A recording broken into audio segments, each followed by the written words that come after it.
السلام علیکم ناظرین، موت برحق ہے، کوئی بھی انسان موت سے نہیں بھاگ سکتا۔ قبر انسان کو دن میں 70 مرتبہ یاد کرتی ہے اور کہتی ہے میرے اندر آنے سے پہلے اللہ کی عبادت اور فرما برداری کر کے آنا۔ میرے اندر سانپ بچھو اور کیڑے مکوڑے ہیں، میرے اندر تنہائی اور خوف ہے۔ محترم ناظرین، آج کی اس ویڈیو میں ہم بتائیں گے کہ کیا رمضان میں مرنے والا سیدھا جنت میں جاتا ہے، اور اگر روزے کی حالت میں کسی کی موت ہو جائے تو اللہ تبارک و تعالی کی طرف سے اسے کون سا انعام دیا جاتا ہے، اللہ تعالی قبر میں اس کے ساتھ کیا معاملہ کرتا ہے۔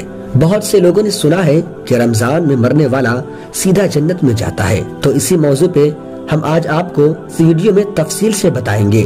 اس کے ساتھ ساتھ ہم آپ کو یہ بھی بتائیں گے کہ جن گھروں میں رات کو کھانے کے برتن نہیں دھوئے جاتے، جھوٹے ہی چھوڑ دیے جاتے ہیں، تو کیا ہوتا ہے، ان گھروں میں کون کون سی بیماریاں اور پریشانیاں آتی ہے، حضرت علی رضی اللہ تعالیٰ عنہ کا اس بارے میں کیا فرمان ہے۔ محترم ناظرین، اس ویڈیو میں بہت سی معلومات ہے، تو میری آپ سے گزارش ہے کہ اس ویڈیو کو آخر تک ضرور دیکھیں۔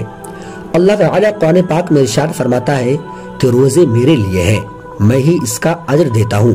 اللہ کے نزدیک یہ دنیا ایک رائے کے دانے کے برابر بھی حیثیت نہیں رکھتی۔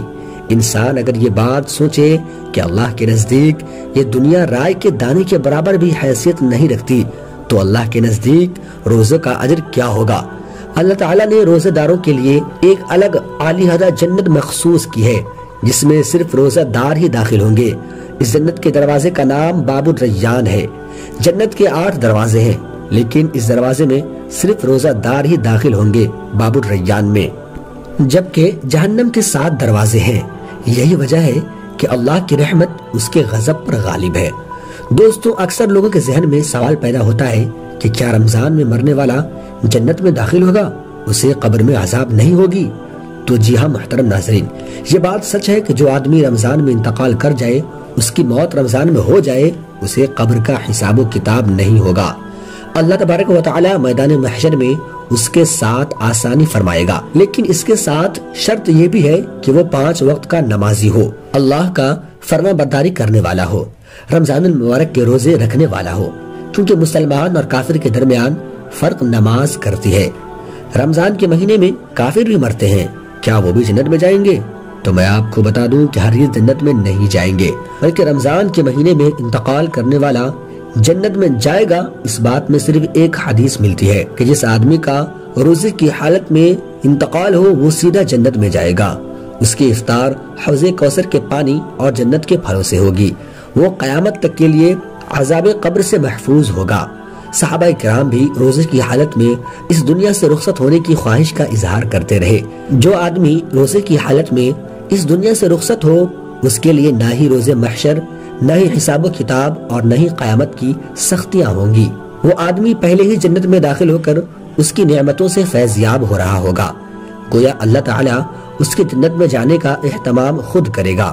حضور اکرم صلی اللہ تعالی علیہ وسلم کا فرمان ہے کہ جس کو رمضان کے اہتمام کے وقت موت آئی وہ جنت میں داخل ہوگا، اور جسے عرفہ کے دن یعنی 9 ذی الحجہ کو حج کے موقع پر موت آئے تو وہ بھی جنت میں داخل ہوگا، اور جس کی موت صدقہ دینے کی حالت میں آئی وہ بھی جنت میں داخل ہوگا۔ روزے کی حالت میں فوت ہونے والے کے لیے ایک اور بہت بڑی خوشخبری ہے۔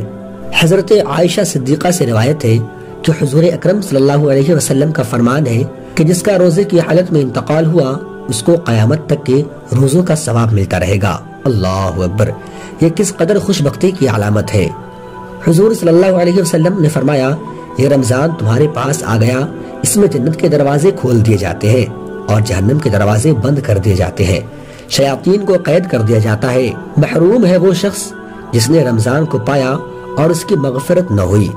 اگر اس کی رمضان میں مغفرت نہ ہوئی تو کب ہوگی؟ حضرت انس بن مالک سے روایت ہے کہ رمضان کے مہینے میں مردوں سے عذاب قبر کو ہٹا لیا جاتا ہے۔ آپ صلی اللہ علیہ وسلم نے فرمایا، جب ماہ رمضان کی پہلی رات ہوتی ہے تو شیطانوں اور سرکش جنوں کو بیڑیاں پہنا دی جاتی ہے اور جہنم کے دروازے بند کر دیے جاتے ہیں، ان میں سے کوئی بھی دروازہ کھولا نہیں جاتا۔ ایک دفعہ حضور اکرم صلی اللہ علیہ وسلم نے ممبر کے پہلے زینے پر قدم رکھا تو کہا آمین، پھر دوسرے پر، پھر تیسرے پر آمین کہا۔ صحابہ کرام نے پوچھا، یا رسول اللہ یہ کیا معاملہ تھا؟ آپ صلی اللہ علیہ وسلم نے فرمایا کہ جبریل امین میرے پاس آئے انہوں نے کہا کہ جس نے رمضان المبارک کا مہینہ پایا اور وہ بخشا نہ گیا، اپنی بخشش نہ کروا لی، وہ ہلاک ہو۔ میں نے کہا آمین۔ جب دوسرے زینے پر چڑھا تو انہوں نے کہا کہ جس کے سامنے آپ کا نام لیا جائے اس نے درود پاک نہ پڑھا تو وہ ہلاک ہو، تو میں نے کہا آمین۔ پھر تیسرے زینے پر چڑھا تو جبریل امین نے کہا کہ جس کے ماں باپ یا دونوں میں سے ایک کو بڑھاپے میں پایا اور ان کی خدمت کر کے جنت اپنا ٹھکانہ نہ بنا لیا، وہ بھی ہلاک ہو، تو میں نے کہا آمین۔ حضرت علی رضی اللہ تعالیٰ عنہ نے فرمایا کہ کھانا کھاتے وقت ایک غلطی مت کرنا۔ ایسا حضرت علی رضی اللہ تعالیٰ عنہ نے کیوں فرمایا؟ دوستو، ایک آدمی حضرت علی رضی اللہ تعالیٰ عنہ کے پاس آ کر کہنے لگا، یا علی، میں رکھی ہوئی چیزوں کو بھول جاتا ہوں، اگر میں نے کسی سے کوئی بات کی ہو وہ بھی مجھے یاد نہیں آتی، میری یادداشت کمزور ہے، میں اس وجہ سے بہت پریشان رہتا ہوں۔ حضرت علی رضی اللہ تعالیٰ عنہ نے اس آدمی سے فرمایا، تمہارا چہرہ یہ بتا رہا ہے کہ تم کھانا ٹھنڈا کر کے نہیں کھاتے ہو، کھانا گرم گرم کھا لیتے ہو۔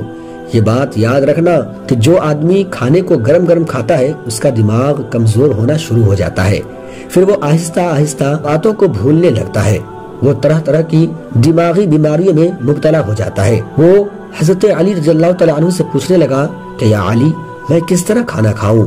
آپ رضی اللہ تعالیٰ عنہ نے فرمایا کہ کھانے کو بیٹھ کر اور آہستہ آہستہ چبا کر کھایا کرو، کھانا کھانے سے پہلے تھوڑا پانی پیا کرو، کھانا کھاتے وقت غیر ضروری باتیں نہ کیا کرو، کھانا کھاتے وقت چھوٹے چھوٹے نوالا کر کے منہ میں ڈالا کرو، کھانا کھانے کے بعد اللہ کا شکر ادا کیا کرو۔ جو آدمی کھانا کھانے کے بعد اللہ کا شکر ادا کرتا ہے وہی کھانا اس کے لیے شفا بن جاتا ہے۔ حضرت علی رضی اللہ تعالیٰ عنہ کا ان گھروں کے بارے میں کیا فرمان ہے جن گھروں میں رات کو برتن نہیں دھوئے جاتے؟ ایک عورت حضرت علی رضی اللہ تعالیٰ عنہ کے پاس آئی اور کہنے لگی، یا حضرت علی، میری وہ کون سی عادت ہے جس کی وجہ سے میری تکلیف اور پریشانیاں ختم نہیں ہوتی؟ حضرت علی رضی اللہ تعالیٰ عنہ نے فرمایا، اے عورت، تمہاری ایک عادت بہت بری ہے جس کی وجہ سے تمہاری پریشانیاں میں اضافہ ہوتا رہا، وہ یہ ہے کہ تم رات کے برتن ویسے ہی جھوٹے چھوڑ دیتی ہو۔ اے عورت، یاد رکھنا، جن گھروں میں رات کے برتن ویسے جھوٹے ہی پڑے ہو ان گھروں میں شیطان برتنوں کی مہک سونگھتے ہوئے آتے ہیں اور ان گھروں کے برتنوں کے بچے ہوئے کھانا کھاتے ہیں۔ اس طرح ان گھروں میں پریشانیاں کا سلسلہ شروع ہو جاتا ہے، اس گھر کے افراد آپس میں لڑنے اور جھگڑنے لگتے ہیں، ایک دوسرے سے نفرت کرنے لگتے ہیں اور اس سے گھر کا سارا سکون تباہ و برباد ہو جاتا ہے۔ محترم ناظرین، اللہ تبارک و تعالی نے حضرت علی کو بے شمار علم سے نوازا، اسی لیے حضرت علی کو باب العلم بھی کہا جاتا ہے۔ محترم ناظرین، اگر یہ ویڈیو سے آپ نے کچھ سیکھا ہے تو اس ویڈیو کو لائک کر کے اپنے دوستوں میں شیئر ضرور کریں، اور اگر آپ ہمارے چینل پر نئے ہیں تو چینل کو بھی